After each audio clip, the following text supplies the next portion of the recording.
ओम श्री सिद्धभैरवाय नमः. बघा, माणसाला जगण्याकरता जे विचार आहे माणूस जगतोय. आजचे माणसं कसे जगायचं माहिती आहे का? मरत नाही म्हणून जगायचं, जगायचं म्हणून जगते नाही. म्हणून कसं जगावा, कसं वागावा याच्याकरता भगवंताने काय लिहिली? गीता. आता लोकांना ती गीता समजा ना, मग एकनाथाने काय लिहिलं? भागवत. लोकांना भागवतही कळाना. मग तुकारामाना गाथ्या लिहिला, अभंग, लोकांना ते कळाना. आणि मग दासबोध, रामदास स्वामीने काय लिहिलं? दासबोध. दासबोधामध्ये काय उपदेश केलेला आहे? माणसाला उपदेश केलेला आहे. आणि ते उपदेशाप्रमाणे आपल्या काय चुका होतात त्या चुका दुरुस्त करण्याचा आपण प्रयत्न केला पाहिजे. आपल्या जीवनामध्ये आपण म्हणतो सुख, सगळे लोक सुख करता धावतात, पण सुख कुठे? म्हणा तो आचरे पूर्वसंचित केले तयासारखे भोगणे प्राप्त झाले. आजचा माणूस आहे ना, सतत दुसऱ्याचं बोट करतो. त्यानं माझं वाईट केलं, अरे त्यानं तुझं वाईट केलं, पण तुझ्याकडे 4 बोट आहे. तो माणूस स्वतःला विसरला आहे. म्हणून मी माणूस आहे आणि मी माणसाप्रमाणे जगल, ही विचारधारा म्हणजे दासबोध. तर दासबोधात काय सांगितलं? मर्यादेनं पाळी सुने, म्हणजे कुत्रे पाळणे असं नाही. आपलं शरीर आहे, हे मन, बुद्धी, अहंकार याचा अति चोचलेपणा करणं मूर्खपणा आहे. काही लोक शरीराचं इतकं चोचले करतात का हद्दीच्या बाहेर. शरीराला एवढे चोचलेपणा नको आहे. ससुरग्रही वास करी. ससुरग्रही म्हणजे हा संसार आहे, हा माया प्रपंच आहे. याच्यामध्ये जास्त तुम्ही गुंतून राहू नका. ससुरग्रही म्हणजे आज माणूस प्रपंचामध्ये एवढा गुंतलेला आहे का तो स्वतःलाच विसरून गेलेला आहे. चोराची ओळखी पुसू नये. आता आपला ओळखीचा माणूस नाही आहे आणि त्या ओळखीच्या बिनओळखी माणसापाशी आपण जर गेलो तर एक ठिकाणी एकानं काय केलं?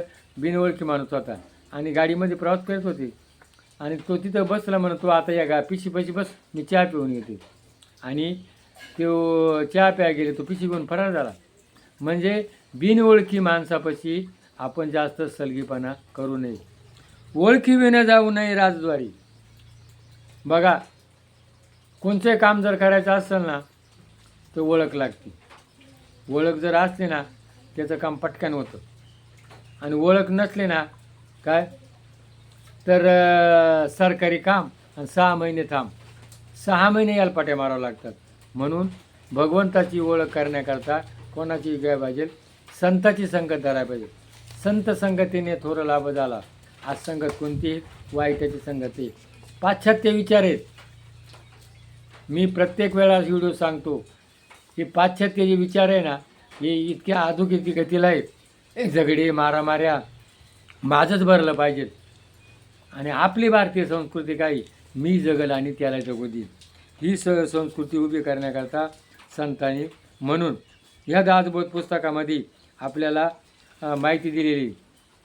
आता आधी माणूस व्हा आणि मग आध्यात्मिक व्हा. आज आहे ना, मी माणूस आहे, मग मी काय करायला पाहिजे? माणसाप्रमाणे वागायला पाहिजे.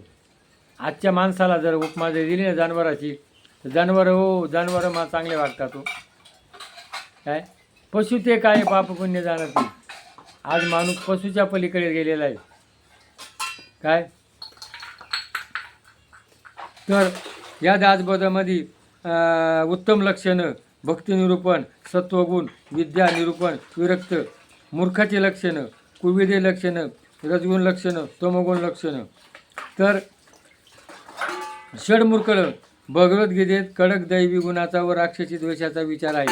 समर्थाचे मन पृथक्करण क्रिया पाठते तात्काळ दासबोध फलश्रुती आहे. दासबोधामध्ये आपण आपलं काय चुकतंय, आपण कसं वागतोय याची नसे अज्ञान भ्रांती शीघ्रच येते ज्ञानप्राप्ती अशी फलश्रुती ग्रंथी.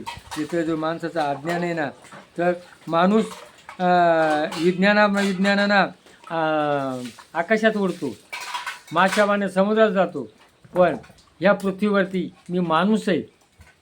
आणि माणूस काय केला? माणूस पण विसरला. आणि माणूस पण बनण्याचं काम म्हणजे काय? हे गीता भागवत दासबोध आहे. मी माणूस आहे. आज माणूस माणसाप्रमाणे बघा, लहान मुलाला गरज कोणाची असते? आईवडिलांची. ती आई त्याला बाळात घेते, कपडे गिरवती, बाप इकून तिकून कष्ट करतो, खायला घालतो.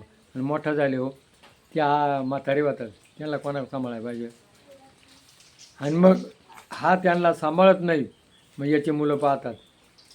आणि मग याची मुलं याचं काय करतील? याचे मुलं तेच करतील. मग माणूस किती आंधळा आहे? हा डोळस आहे का? माणूस आंधळा आहे. मी आज बघतोय लोक आंधळे कसे आहेत. एखाद्या शेतकऱ्यांना जर एखादं पीक केलं ना, त्याला जर भाव आला ना, सगळे शेतकरी तेच पीक करतील. आणि मार्केटमध्ये मालाला जास्त माल आला, भाव कमी होतो. एखाद्या देवाच्या ठिकाणी एखादे लोक गेले ना, सगळे लोक तिकडे जातील. अरे तो का गेला? तो असं का करतो? मग आजचे मुलं जसे वागतात ना, तो आईवडिलांचे धड वागत नाही ना, हाही वागत नाही.